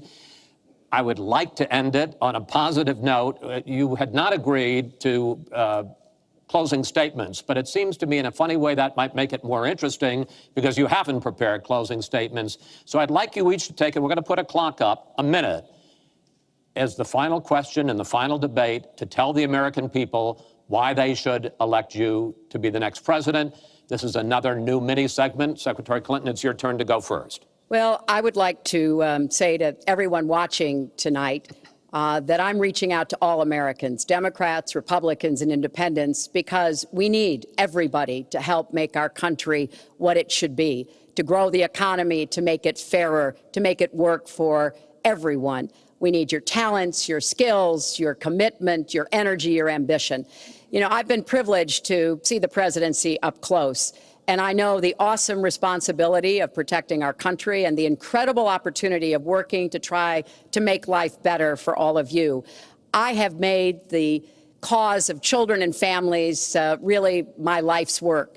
That's what my mission will be in the presidency. I will stand up for families against powerful interests, against corporations. I will do everything that I can to make sure that you have good jobs with rising incomes, that your kids have good educations from preschool through college. I hope you will give me a chance to serve as your president. Secretary Clinton, thank you. Mr. Trump? She's raising the money from the people she wants to control. It doesn't work that way. But when I started this campaign, I started it very strongly. It's called Make America Great Again. We're going to make America great. We have a depleted military. It has to be helped, has to be fixed. We have the greatest people on earth in our military. We don't take care of our veterans. We take care of illegal immigrants, people that come into the country illegally, better than we take care of our vets. That can't happen. Our policemen and women are disrespected. We need law and order, but we need justice too. Our inner cities are a disaster. You get shot walking to the store. They have no education. They have no jobs. I will do more for African Americans and Latinos than she can ever do in 10 lifetimes. All she's done is talk to the African Americans and to the Latinos. But they get the vote, and then they come back. They say, we'll see you in 4 years. We are going to make America strong again, and we are going to make America great again, and it has to start now. We cannot take 4 more years of Barack Obama, and that's what you get when you get her. Thank you both. Secretary Clinton, hold on just a moment, folks. Secretary Clinton, Mr. Trump, I want to thank you both for participating in all 3 of these debates. That brings to an end this year's debate sponsored by the Commission on Presidential Debates. We want to thank the University of Nevada, Las Vegas, and its students for having us. Now the decision is up to you.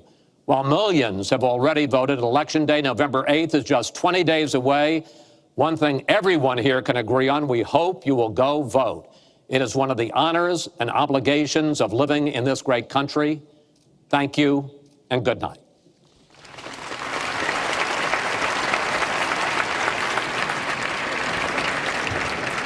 Well, it was billed as the final debate, but there might have been 2 debates here tonight. There was the first 30 minutes that could almost be described as subdued. Then there was the next hour, not so subdued. This is Lester Holt along with Chuck Todd, Savannah Guthrie, Tom Brokaw, as we began to discuss what just happened there, especially in the last hour of the debate. Chuck? Well, look, overall, this was the closest thing we had to a normal debate. Okay, there was issue questions, there was issue back and forth. So there was moments there where it almost felt like a normal presidential election. And the first 30 minutes, in many ways, if you were a Republican running down the ballot, you were thrilled because it was the Supreme Court, and it was sort of the putting the stakes of why this is important for Republicans to get out the vote. So if you're a down ballot Republican, you were relieved that Trump didn't have a bad first 30 minutes. He had a pretty good first 30 minutes. But I have to tell you, throughout this debate, Hillary Clinton substantively had substance in every answer, had sort of detailed policy proposals that she would talk about. He would answer every question. 10% of the answer would sound good in the moment. I think it's going to not go over well with the fact checkers, and it's not going to play well the next day because he would almost say a pretty good line and then repeat it over and over again. And he didn't seem to have a lot of substance. So I think it might look good and feel good in the moment, and it may not survive for him over a few days. And Savannah, one of the more memorable lines was that nasty woman that we heard near the end. It was. I mean, she was in the middle of an answer. He interjected. He leans into the microphone and says twice, "Such a nasty woman, such a nasty woman." And I think that will be a moment that people look back at this debate. I mean, look, if you don't like Hillary Clinton, if you were in Donald Trump's base, you were probably saying amen to the TV and cheering right then. But this is a candidate who has a deficit with women, who needs Republican moderate women to come over into his corner. And it was so striking to see him actually go there. It's not a substantive, by the way, on the weird answer and on a weird question. I mean, of all questions to do it, it was like on Social Security and Medicare. Like, what are you? It was a bizarre interjection. There was another moment in this debate people will be talking about, and we have for the last week and a half or so heard Donald Trump talk about the legitimacy of the election, voter fraud. The question was put to him about whether he would accept the outcome. Not the first time this question has been asked. And let me play. We've put a couple of those moments together. Let's play it, and then we'll talk about it.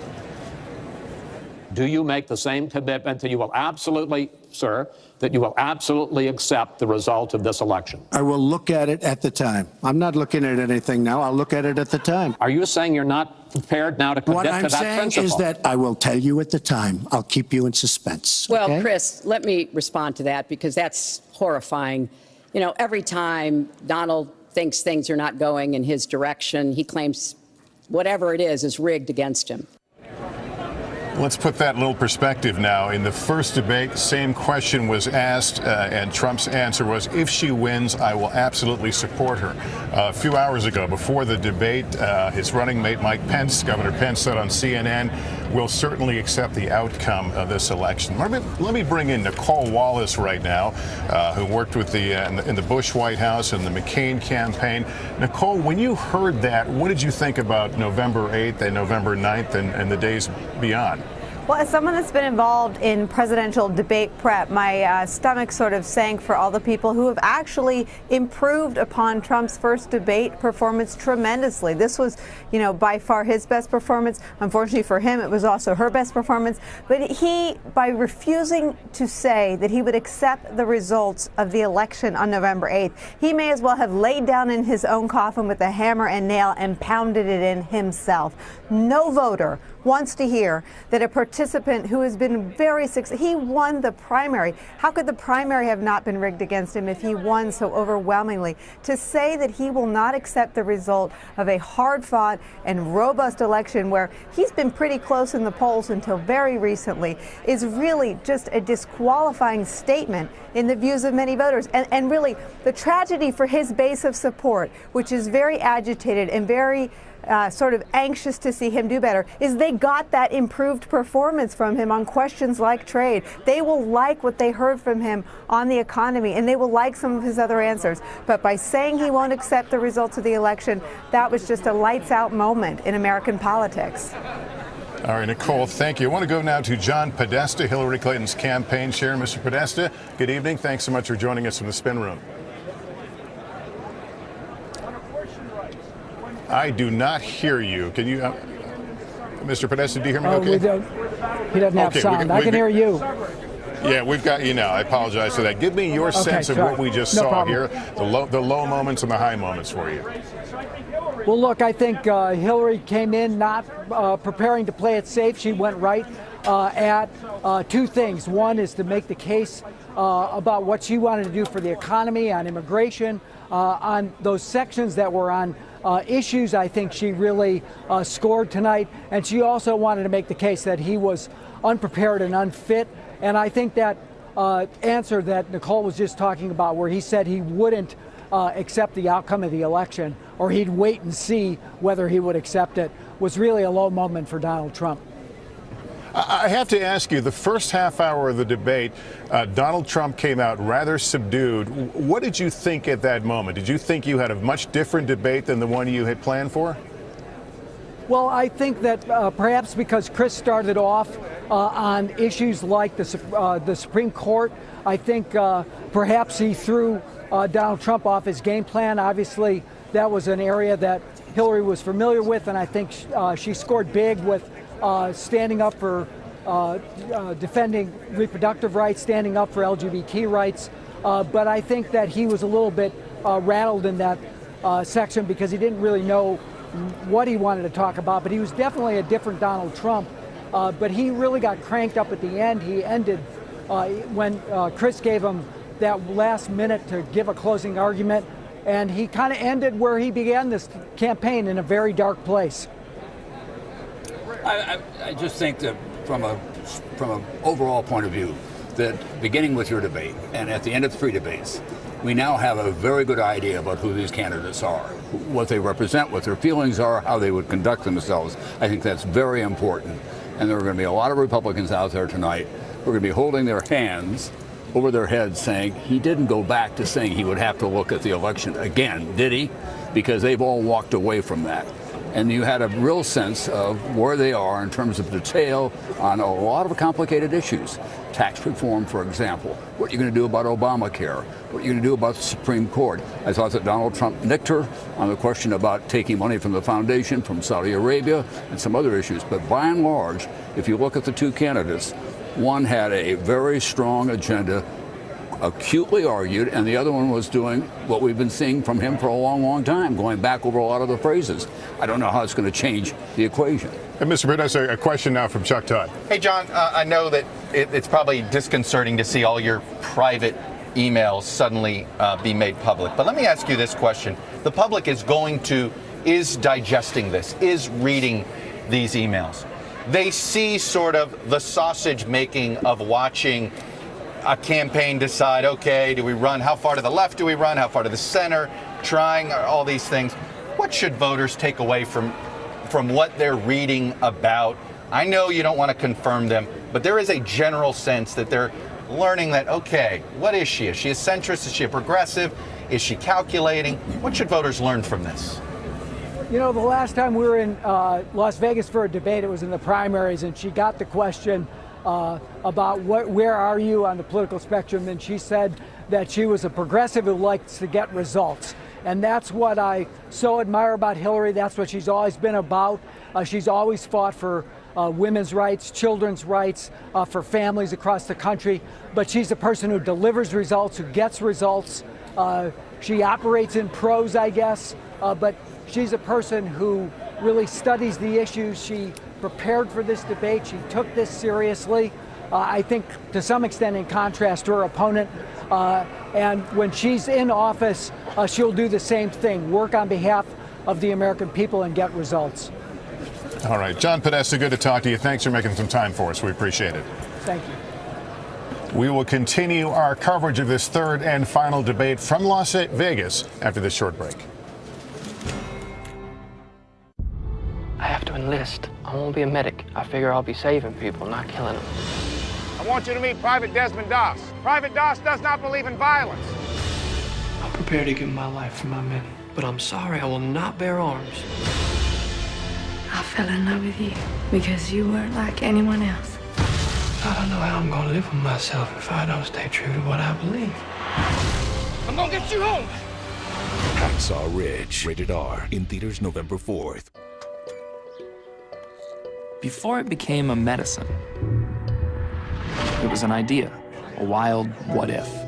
So scientists went to work. They examined 87 different protein structures and worked for 12 long years. There were thousands of patient volunteers and the hope of millions. And so after it became a medicine, someone who couldn't be cured could be. Me. Someone created a plague. If I can break the code, we can stop this. On October 28th. Florence, Istanbul, Venice. Look at this. There are clues all over the world. And what's the message? Seek and find. A mystery only he can solve. I will do everything I can to find it and stop this. The worldwide phenomenon of the Da Vinci Code and Angels and Demons continues. How much time? We have 48 hours to stop an extinction-level event. Inferno, rated PG-13. SNL's new with host Tom Hanks and musical guest Lady Gaga this week on NBC.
Decision Night in America.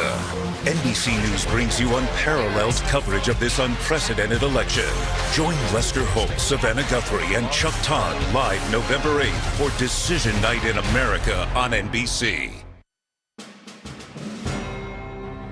Look, Putin, from everything I see, has no respect for this person. Well, that's because he'd rather have a puppet as president of the United States. No puppet. And it's pretty clear. You're the puppet. It's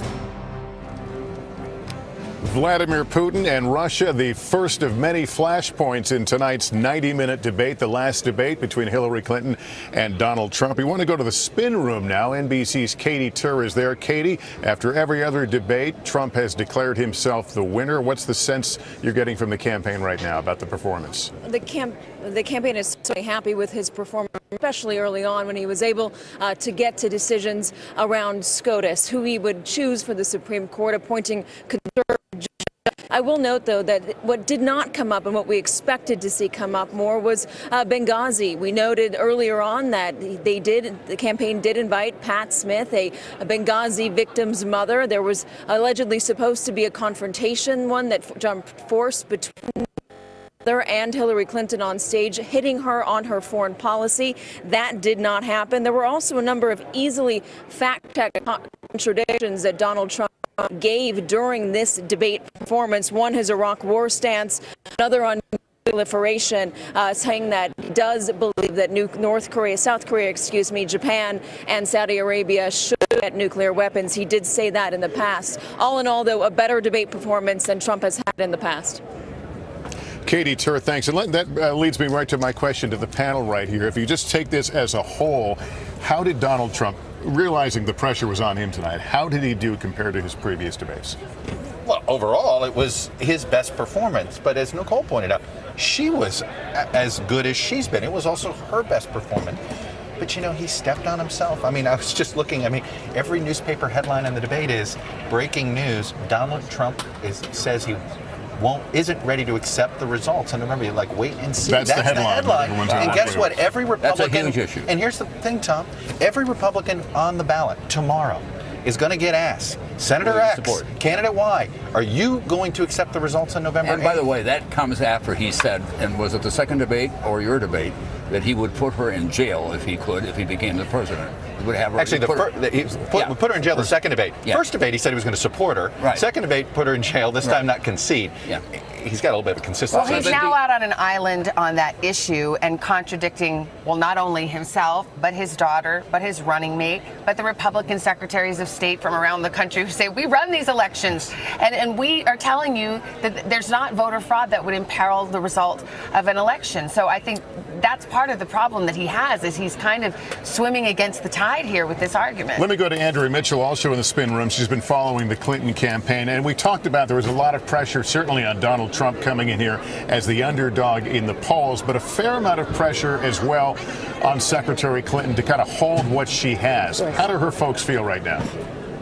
Well, they are, of course, saying that they feel very confident, and actually they do, that her performance was a strong performance. She did manage to pivot on WikiLeaks to what they wanted her to talk about, which was to try to get Donald Trump to disavow Vladimir Putin, to accuse him of supporting someone who is supporting Russian espionage, saying that 17 separate intelligence agencies have concluded that it is a very strong likelihood that Russia is behind this stealing of the emails and the hacking that then went to WikiLeaks. And he refused to back down with what he has done all along, which is to not criticize Vladimir Putin. Also on nuclear weapons, I think they feel that they were on very strong grounds. This was the first debate that challenged both candidates on their budget and tax proposals, and cited the Committee for a Responsible Federal Budget, which is the best known arbiter of these things, saying that both of them are wrong, but he far worse than her. So it was a substantive debate.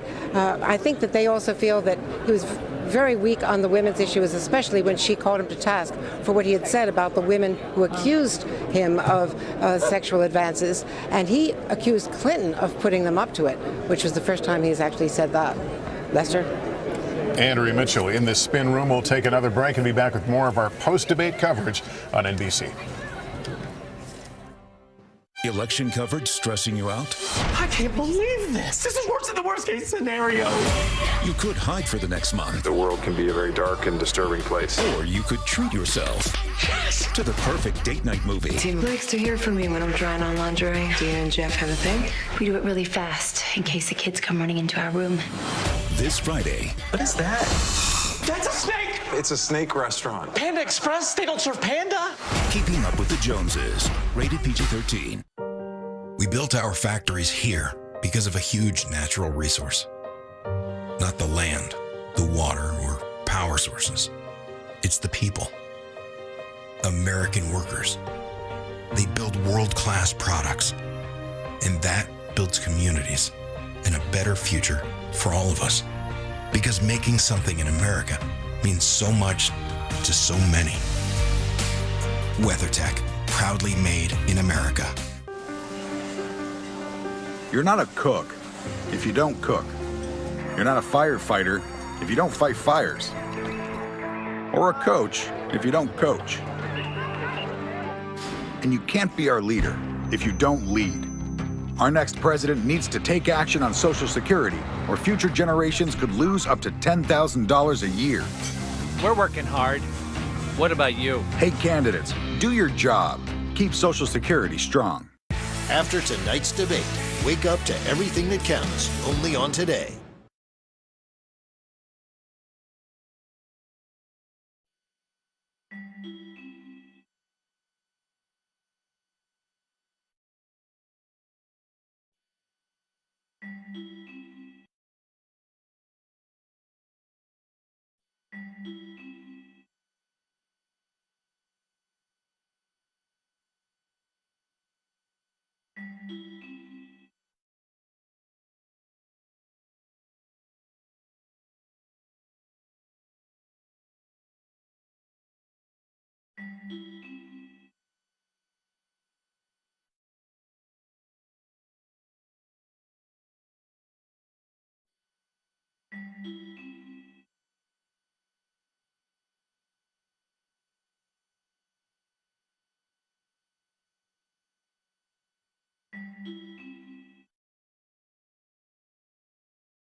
And the polls will tighten and you have to write the comeback stories again. But what about the idea that he will not, he says he's going to look into the results of the election? Does that give you pause? No, it doesn't give me pause. You remember Al Gore in 2000?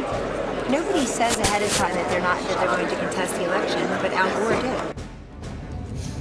Kellyanne Conway, the campaign manager for the Trump campaign, talking to our Hallie Jackson about one of the big headlines tonight, and that is Donald Trump demurring on the question of whether he would accept the outcome of the election. Let me bring in Tom Brokaw there.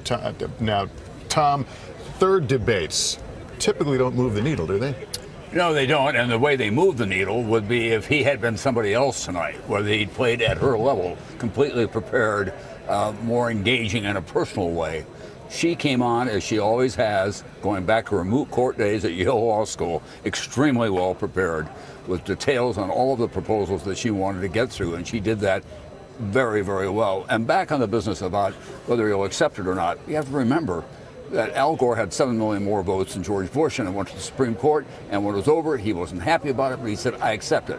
And the same thing happened with John Kerry, who felt he was robbed of votes in Ohio. There's a long tradition of, however bitter you may be, you accept it, including Richard Nixon against John Kennedy. But I'm sure that played well to his base of supporters tonight. No, I think it did, but, you know, this is a case where he may survive debate night, and the post-debate, the next couple of days aren't going to go well for him, and how he handles it, and the way other Republicans are just going to rake him over the coals for this. Don't miss the subtext of him saying the system is rigged and we can't trust the results. That's not an argument for how to win. Yeah. It's an argument and an explanation for why you lost, and that's not where you want to be. As we wrap up, I know the next time we will see each other together at a desk, election night. Election night. Yes, one night. We're getting there, my friends. November 8th. We don't want to go to 9th. That's going to do it for our primetime coverage of the third and final presidential debate. Much more debate reaction and analysis throughout the night on MSNBC on cable and on NBCNews.com, and all the fallout tomorrow morning on Today. A reminder again, the next time we'll be together, election night, decision night in America, 20 days from now. For Chuck Todd, Savannah Guthrie, Tom Brokaw, and our entire team, I'm Lester Holt saying good night from Las Vegas.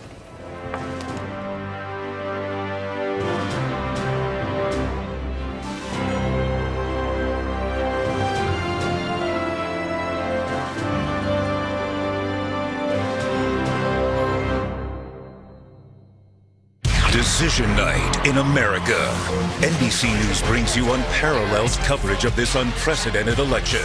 Join Lester Holt, Savannah Guthrie, and Chuck Todd live November 8th for Decision Night in America on NBC.